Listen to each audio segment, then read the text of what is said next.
औज़ुबिल्लाहिमिनश्शैतानिर्रजीम बिस्मिल्लाहिर्रहमानिर्रहीम। आज हमारा टॉपिक है आपकी बुक का Newton's law and conservation of momentum और साथ में आइसोलेटेड सिस्टम क्या होता है। आपकी बुक का पेज नंबर 81 है। सबसे पहले आइसोलेटेड सिस्टम देखें कि क्या होता है। इंटरेक्शन बिटवीन टू और more than two bodies in which no external force is applied. दो बॉडीज़ का इंटरेक्शन जिसके ऊपर कोई भी बाहर बैरूनी फोर्स नहीं लग रही, कोई भी एक्सटर्नल फोर्स नहीं लग रही, उसको हम आइसोलेटेड सिस्टम कहते हैं। ये आइसोलेटेड सिस्टम की डेफिनेशन बुक में थोड़ी सी डिफिकल्ट है, आप ये वाली याद कर लीजिएगा। न्यूटन का law and conservation of momentum हम देखते हैं कि क्या होता है। For an isolated system there is no net force acting F जो है वो ज़ीरो होगा। Therefore Newton second law in terms of momentum ऐसे हो जाएगा ना कि डेल्टा नेट फोर्स ज़ीरो है तो delta P over delta T equal to zero आ जाएगा, या फिर हम अगर डेल्टा पी की वैल्यू लगा दें P F minus P I होता है डिवाइडेड बाई डेल्टा टी हो जाएगा। अब अगर डेल्टा टी उस तरफ जाएगा ज़ीरो के तो इसको ज़ीरो कर देगा, डेल्टा टी ख़त्म हो जाएगा, P F minus P I रह जाएगा। तो पी आई के साथ माइनस है, अगर हम इसको इक्वल की दूसरी साइड पे ले जाएं तो ये पॉजिटिव हो जाएगा। तो हमारे पास पी एफ इक्वल आ जाएगा पी आई के। पी एफ की वैल्यू लगा देंगे एम वी एफ और पी आई की वैल्यू लगा देंगे M I V I. In the absence of external force isolated system, यानी कि कोई भी एक्सेंस अगर आपके पास एक्सटर्नल फोर्स की एब्सेंस हो तो वो एक आइसोलेटेड सिस्टम होता है। The final momentum P F of the system must be equal to the initial momentum P I. बस यहाँ तक आपने याद रखना है। ये हमने इसके बारे में बात कर दी है कि किसी भी एक्सटर्नल फोर्स की एब्सेंस में, यानी कि आइसोलेटेड सिस्टम अगर आपके पास हो जिसमें एक्सटर्नल फोर्स नहीं लग रही होती तो पी एफ और पी आई हमेशा बराबर होते हैं। अब law of conservation of momentum की ये स्टेटमेंट है, the momentum of N isolated system remain constant. कि मोमेंटम हमेशा कांस्टेंट रहता है, मतलब कि शुरू का मोमेंटम और लास्ट वाला momentum, initial and final momentum हमेशा सेम रहते हैं।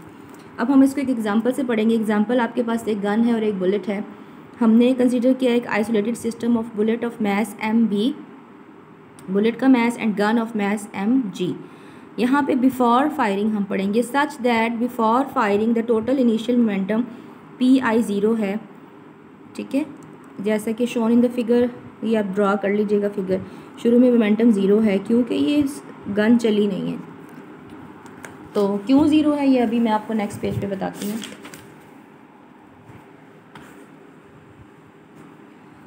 यहाँ देखें जी, एम बी वी भी लिखा हमने, ये बुलेट का मोमेंटम है और ये गन का मोमेंटम है। दोनों मोमेंटम्स मिलेंगे प्लस होंगे तो इनिशियल मोमेंटम बनेगा, क्योंकि एक सिस्टम है और सिस्टम के अंदर दो चीज़ें हैं, बुलेट भी है और गन भी है। अब अगर वेलोसिटी, चूँकि शुरू में गन की भी ज़ीरो है बुलेट की भी ज़ीरो है, तो हमने दोनों की वेलोसिटीज़ की जगह पे ज़ीरो लिख दिया, तो टोटल इक्वेशन हमारे पास ज़ीरो आ जाएगी। इसलिए पी आई ज़ीरो के इक्वल है। आपकी बुक में ये नहीं लिखा हुआ तो आप ये लिख लीजिएगा, क्योंकि शुरू में before firing both at rest हैं, तो इसलिए नो वेलोसिटी, तो आपके पास मोमेंटम ज़ीरो हो जाएगा। उसके बाद अब देखें जी आफ्टर फायरिंग क्या होगा।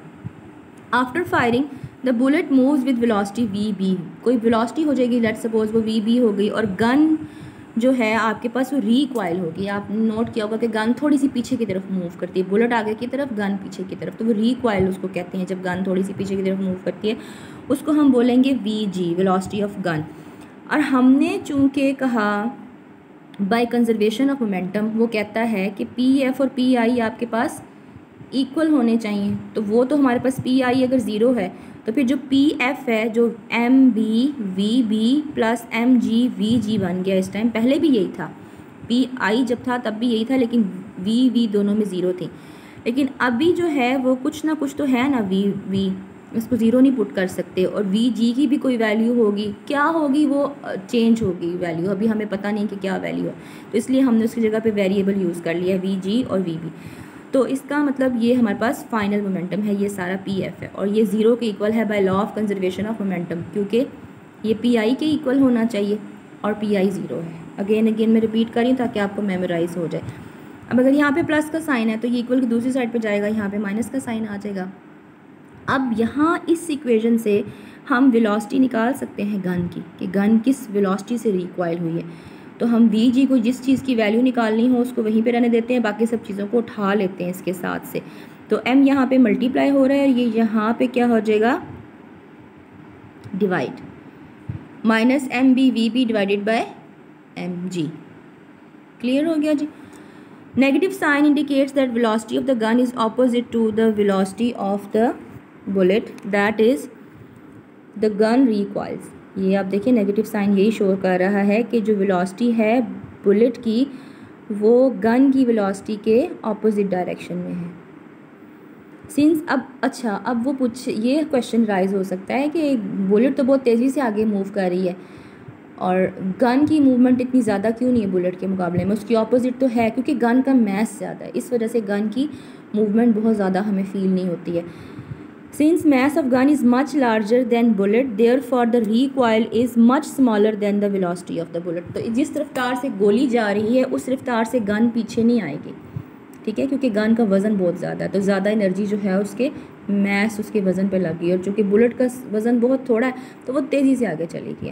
तो यहाँ पे बच्चों आपका ये टॉपिक क्लोज हो गया है। ये law of conservation of momentum अगर आएगा आपके पास तो आपने सबसे पहले हेडिंग देनी है law of conservation of momentum, फिर आपने लिखना है स्टेटमेंट की हेडिंग देनी है और फिर नीचे उसकी स्टेटमेंट लिखनी है, ठीक है, कि क्या होता है किसी भी आइसोलेटेड सिस्टम का मोमेंटम कंजर्व होता है, कांस्टेंट होता है। In an isolated system the momentum will be constant. आपकी बुक में जो वर्डिंग लिखी है आप एग्जैक्टली वो लिख लें, the momentum of N isolated system remains constant, ठीक है। उसके बाद फिर आप लिखेंगे इसकी रिलेशनशिप विद न्यूटन्स लॉ। तो फिर यहाँ से आप स्टार्ट करेंगे यहाँ तक आप सारा लिख देंगे, ये जब मैंने यहाँ पे मार्क किया है, ठीक है, हो गया। उसके बाद फिर आप एग्जाम्पल लिखेंगे। तो पहले स्टेप में आप क्या करते हैं, स्टेटमेंट लिखते हैं, फिर दूसरे स्टेप में आप मैथमेटिकल फॉर्म इसकी न्यूटन के लॉ के साथ है, फिर तीसरे स्टेप में आप इसका एग्जाम्पल लिखेंगे जो हमने अभी बुलेट वाली एग्जाम्पल पढ़ी है। और साइड पे डॉट डाल के यहाँ टॉपिक के साइड पे जब आप पेपर अटैम्प्ट करेंगे, I am so sorry fan चल रहा है बच्चों, थोड़ा सा डिस्टर्ब हो रहा है लेक्चर। यहाँ पे डॉट डाल के आइसोलेटेड सिस्टम की डेफिनेशन, क्योंकि इसके अंदर यूज़ हो रहा है ना आइसोलेटेड सिस्टम का वर्ड, तो आप यहाँ पे डॉट डाल के जब अटैम्प्ट करेंगे तो यहाँ पे आइसोलेटेड सिस्टम की डेफिनेशन लिख लीजिएगा। वे 2 और more than 2 bodies interact with each other, there is no external force is applied, then the system is called isolated system. बाकी ये डेफिनेशन यहाँ लिखी हुई, यहाँ से देख लीजिएगा।